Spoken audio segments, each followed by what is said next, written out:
All right. Hey, everybody. I'm pretty excited about this interview again because, the other day I interviewed my son, who's a big part of Convene, but I'm going to interview somebody else who is also a huge part of Convene, and it's my daughter, Meghan. So how you doing today, Meghan? Hi. Having a good day? Yeah. So we're going to talk about Convene. And first off, Meghan, I want you to just introduce yourself. I want you to just tell us a little bit about yourself, who you are, where you're going to school, where you just graduated from, what you do and all that. So just go ahead. I'm Megan. I just graduated from Mount Tabor High School, and next year I'm going to be a freshman at UNC Chapel Hill. Right now planning on being a biology major, hopefully on the pre-med track. Would love to go to med school, maybe become a dermatologist. Those are kind of my goals right now, but obviously that could all change. I grew up dancing. I've been dancing my whole life, but I kind of decided to take a break from that now and try something else, but might come back to it at some point in my life. So that's about it. Okay, so I'll say this, like one of my favorite things as a dad, just to tie it into Convene, but and there's actually experiences about this, but one of my favorite things in life to do is to watch my kids and to watch Meghan dance. So she just did her last recital, so it's a little emotional for me and her mom. But, it was wonderful to watch dance. But let's talk about what we're here to talk about. Let's talk about Convene. And another passion of yours, one of the things that you like, and really another things that a lot of girls just like you, young and your age, like, and that's fashion and beauty. So just talk a little bit about that and what you like about fashion and beauty, and tell me, what you do to really kind of follow fashion and beauty.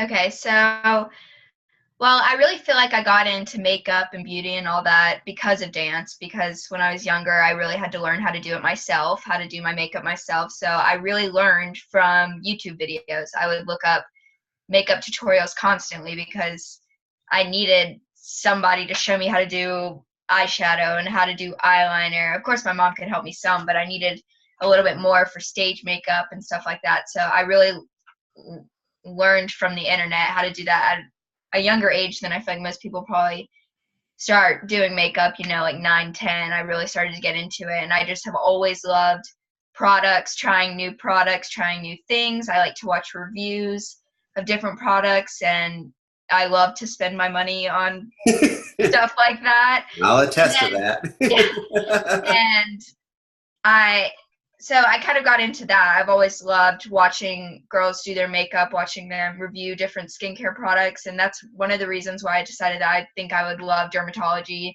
because I love skincare and I love skincare products. I could just go into CVS and stand in the skincare aisle and look at the back of all the different products, what they all do and stuff like that. And I love to try new things. And I think that's something that kind of guided me into thinking maybe dermatology. My dream job would be to work for like Neutrogena or something like that, some really big company. And along with the beauty and the products and all that, you kind of get into the fashion when you're watching these certain YouTubers and stuff. They'll do beauty and then they'll also do fashion. So it's all kind of tied in together, and it's all kind of a form of self-expression, which is what I love about it. It's a way to kind of express yourself to other people before they even talk to you. It's the appearance you give off and stuff. So that's why I really love it. So how many other girls are like you, your friends, like your sister and all that, and your friends? All of my friends are like, well, not exactly like me, but they all play some interest in shopping. We love to shop. We love to online shop. It's a girl thing. I've always been very girly, and a lot of my friends have been the same way. And, it's fun. And it's also good for you. I think it's good for your mental health to take care of yourself and to prioritize yourself and treating yourself to what you love. So, yeah. Yeah. So I think that's wonderful. And I just wanted to ask you that because I think there's a lot of girls like your sister included and like your friends included. And I've talked to a lot of people, but you watch YouTube, you watch the fashion and beauty, you pay attention, that's where so many people learn from, just like you just said. And so that naturally, when in the last little bit, when we've been talking about creating a community, Convene Fashion and Beauty, that's really kind of fell into your passion, what you like, because you like what you just explained. So let's talk about that. Let's talk about that. Maybe, you've been one of the people who's been around Convene from the beginning, even when you were just a child, and we've been developing it and we've been, talking about it forever. So Convene Fashion and Beauty, how do you see it working? How do you see that people can take advantage and learn through Convene? And we'll get back to why, Convene and Facebook and Instagram or YouTube, why they're all good. But, why would it work in Convene? That's what I'm saying. How do you see it? Well, I think that it just works as a great place to localize all the different stuff that you want to know. I watch a lot of YouTubers, like, religiously, like, subscribed. I watch their videos right when they come out, which I think a lot of other people do that, whether it be fashion and beauty, whether it be about cars or music. People are subscribed and they have their kind of platform that they love to watch. And so I think that Convene would just work as a place to localize all that. I have people that I watch all the time, and they have a blog. They do video vlogs is what they're called. They upload fashion videos. They sell ebooks. They sell clothing lines. They have so many different things. And Convene would just work as a platform to localize it all. And really, and a lot of them really want to get involved with their following, with their subscribers, like their groups. And I think that Convene would just be such a good way for them to do that, to know what their followers are looking for them to film, because that's how they're making their money, is the views and the subscribers and the people who religiously want to watch them. So I feel like Convene would open up a greater conversation between, the influencer and their following. It would give them the ability to really talk to them and stuff like that. Yeah. So go ahead. Now finish. As well as giving people like me, who obviously I don't have like this following. I'm not like famous or anything like that, but it would give me a chance to kind of express myself also and put out stuff that I would maybe want people to see. It just makes a community of people that are all interested in the same topic, Yeah. So like-minded people with a passion. Yeah. So right. So but what I love about that is Convene, and what we've tried to do, and you've been a part of what we've developed, is that we've really tried to bring the group experience where we can bring people in, right? And it has all those different things of the group information, the group announcements, a message board, like you just said. I think a lot of YouTubers want to really interact with their friends or their followers, and the message board gives them that ability to do it. And then obviously the syllabus, they can put take these in order in a syllabus, or they can put announcements in there, or they can have subgroup and to subgroup. For example, you mentioned that, a lot of YouTubers do makeup, but then they also do fashion. So the subgroups could be, a fashion group, a makeup group. So I think, and you've been a big part of that design and how we've developed it and how it's evolved. And I think that's good. Go ahead. I was going to say, they, like a lot of YouTubers that I watch already, they already have playlists made, you go to this playlist and it's makeup tutorials, you go to this and it's fashion hauls. So it would be so easy for them to already take the content that they already have, not making new stuff, and just put it into those subgroups. Yeah. So are we asking them, this is a lead-in question, but are we asking them to do anything different or to leave YouTube? No. Oh, absolutely not. So what we're trying to do, right, is give them a place to continue the conversation. The Convene app is very video heavy. Like, we want people with videos. But so you keep doing YouTube, you take your videos and then you bring it to Convene. And I guess the term we've coined is it's a place to continue the conversation, where people can come in and ask questions or answer questions and get into the discussion boards at the end. Yeah. So what kind of questions do you think you would ask? Does it always have to be a life-altering experience? And this is one of the things that I really want to drive home to younger people. Maybe for some older people, we're talking about parenting situations. We're talking about, what would you do if your child did this? Or what would you do? Or how do you handle social media? Or how do you handle those type things? But what would makeup or fashion be? Right. So it's probably not going to be some type of life-altering, experience or something. It's more for enjoyment and just knowledge about the stuff that you're interested in.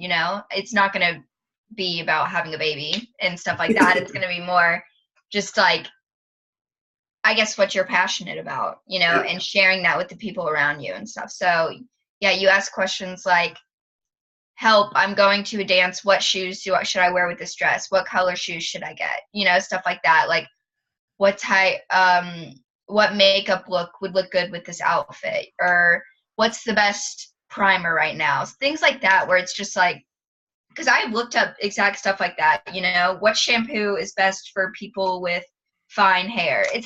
And you Google it and then you get all these different responses, but this would just give you a place where it's like actual answers, you know, the answers are rated so people can agree and they can really, everybody has their input and you can get like actual responses. And that's kind of where I see it going with fashion and beauty, not as much as like a extreme experience that you've gone through. Yeah, you've mentioned to me before, one of the great things is that it's for everybody and anybody, and everybody should be comfortable coming in and sharing, and that's really what you want. So no, that's a good thing, and that was a great answer. So let's just talk about, we won't make this one too long, but what would you like to see in the next year? Who would you like to get on the Convene Fashion and Beauty? What's your perfect, you know, your members that you're looking for? What, you know, what kind of people, content providers, people that can bring it? Right. So people that I watch on YouTube that are uploading consistently, they have a strong following. Some of them even have names for their subscribers, kind of like group names. So I think those are the people that really would do really well. People that also have, you know, they're trying to sell other things, like they're trying to also sell an ebook, or they're trying to also sell, I don't know, a clothing line, which a lot of them do. A lot of them have these other little businesses, you know, they're all like entrepreneurs and stuff, which is awesome. And so I think that this would just give them a place to really advertise it and really get it out there to their subscribers, because they can say it in a video, you know, go check this out, but a lot of them won't. But when it's right there, when it's right under your video, it's a lot easier. Yeah, absolutely. So in like the group information and the group announcement, we can link tabs to their profiles or their links, affiliate links to their clothing or their makeup or whatever. So, and can they make money doing it, these YouTubers or different people like that? Yes, which I think will be a big draw for them, you know, because YouTube will make you some money, but it's not always going to be there to make you might not always be there to make you a career. So this will just give you a better place to really push your, what's the word I'm looking for? Push your things that you've created for your subscribers, really push them out there and to make money off of it, you know, and you can have kind of people who are more interested can maybe pay $1 to see something special every month, you know, and that's a way of making money. Yeah, absolutely. So, you know, there's the free side, the public side, which is free. There's the private side where people are joining maybe a private group that you created that's $1.99 a month. Or there's the premier side where, you know, maybe somebody with a lot of content, a lot of followers, they become a premier member. It's the content provider becomes the premier member, and then they set their price of like maybe $1 a month. Well, think about if you're a YouTube person and you have hundreds of thousands of followers, or even some of them have millions of followers that you and I have looked at, or even some of them have thousands of followers. If they're just charging $1 to be in their premier group, then, you know, you might be making, depending on how many people of your community or tribe come over, you might can really add a lot of money to what you're already making. Yeah, so for sure. That's a wonderful thing. What about members? So who's it good for? Anyone. That's right. So, I mean, yeah, what kind of girl would you think would come in here? And the answer is everyone, anyone and everyone. Well, it doesn't have to be a girl either. No, absolutely. Yeah, you're right. No, you're absolutely right about that. I mean, so we've tried to create and develop a safe place for people to come into, right? Yes. And that's the most important thing, is that this environment is meant to be a safe place for people to come in and share their passion for fashion and beauty, no matter who you are. And that's such a key element that everybody has to know, and that we really want. So, well, this was it. This was a down and dirty interview, and fashion and beauty is coming. You know, Meghan, you're getting it up. And, you know, I'm proud of you for doing that. And I think it's going to be a great place. So your parting thoughts, let's have it. Gosh. I don't know. I just think it's gonna be big because Yeah. the beauty industry and the fashion industry are huge, Yeah. and they just keep getting bigger. So, as magazines kind of start to fade away and stuff like that, social media is the place that everybody's going to be turning to get involved. So, Yeah. Well, one more thing that I wanted to mention. So you're part of a group called the Young Conveners Think Tank, right? What's the yes. purpose of that group? Basically, the purpose is just to get younger people, I guess, a different generation's take on things and to bounce around ideas and to try to get new innovative things rolling kind of. So, because obviously people, just because this is how it is, people our age are going to think different than people your age. We've grown up in a we've grown up in a different environment, so we have a different take on stuff. So, when you put a bunch of young people together that are all very motivated and very passionate, it's fun to get to bounce around ideas and to experiment. So that's Yeah, basically absolutely. And I say it all the time, the way that I might think about it as an older adult and a parent is really completely different than how the youth think about it, and the youth will use it. And so that group is, a group where young people are starting to come together and talking about, hey, how can we use Convene differently? It doesn't have to fall into the mold of everything is about a life experience. Like you said, it could just be, you've already explained it, but it could be, what makeup should I wear? What shoes should I wear with this outfit? Mm-hmm. Well, Meghan, thanks for taking the time. Meghan's headed down to the beach tomorrow, so have fun at the beach and enjoy yourself. All right. Okay. Thank you. Bye. Bye. Thank you. Hold on, I got to